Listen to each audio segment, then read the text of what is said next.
Channel હું છું જૈવિક મહેતા. સ્વાગત છે તમારું જેમ ગુજરાતીમાં. દોસ્તો, ગુજરાતી ફિલ્મમાં 2024ના સ્ટાર્ટિંગમાં જ થી ઘણી મોટી બેનરોની ફિલ્મો રિલીઝ થઈ છે. જેમાં પહેલી તો હું વાત કરું તો ડેની જીગર જ આવી હતી જાન્યુઆરીના સ્ટાર્ટિંગમાં. પછી ઇટાકીટા આવી જે 19 જાન્યુઆરીના રિલીઝ થઈ હતી. અને પછી આવી કમઠાણ આવી, લગ્ન સ્પેશિયલ આવી અને અત્યારે કસુંબો આવી છે.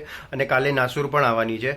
અને આપણી ગુજરાતી ફિલ્મ એટલી બધી મોટા સ્કેલ ઉપર બનવા માંડી છે. અને સૌથી મોટી વાત તો આજે જ શૈતાન પિક્ચર એટલે કે વશ મૂવી જે આવ્યું હતું જાનકી બોડીવાલાનું, એનું જ રીમેક જે બનવાની છે બોલિવૂડમાં, શૈતાન, એનું પણ ટ્રેલર રિલીઝ થયું છે. એનો મેં રિવ્યૂ કર્યો છે, તમે મારી ચેનલ ઉપર જોઈ શકો છો. તો અત્યારે આટલી જે ગુજરાતી મૂવીઝ આવી એમાં ડેની જીગર ને છોડીએ, પછી કમઠાણ અને લગ્ન સ્પેશિયલ છોડીએ, તો ખાલી ઇટાકીટા એક સારી એવી સક્સેસફુલ અને એક હિટ મૂવી ગઈ છે. અને કસુંબો અત્યારે ઓનગોઈંગ ચાલી રહી છે. બટ એને બંને મૂવી જે છે એ ખૂબ સરસ છે. મેં બંનેના રિવ્યૂ પણ કર્યા છે, તમે જોઈ શકો છો.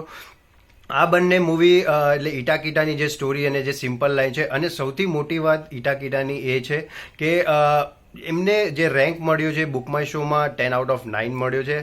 અને IMDb જે છે એમાં પણ એમને 8.5 કે 9નો રેન્ક મળ્યો છે. સો સ્ટોરી લાઇનના લીધે અને યુનિક સ્ટોરીના લીધે, વધારે એક્સ્ટ્રા કંઈ ના બતાવવાના લીધે એ મૂવી ઘણી સારી ઓડિયન્સે પસંદ કરી છે. અને કસુંબો પણ ધીરે ધીરે લોકો પસંદ કરી રહ્યા છે, જેવી રીતે જોવા જાય છે એ પ્રમાણે.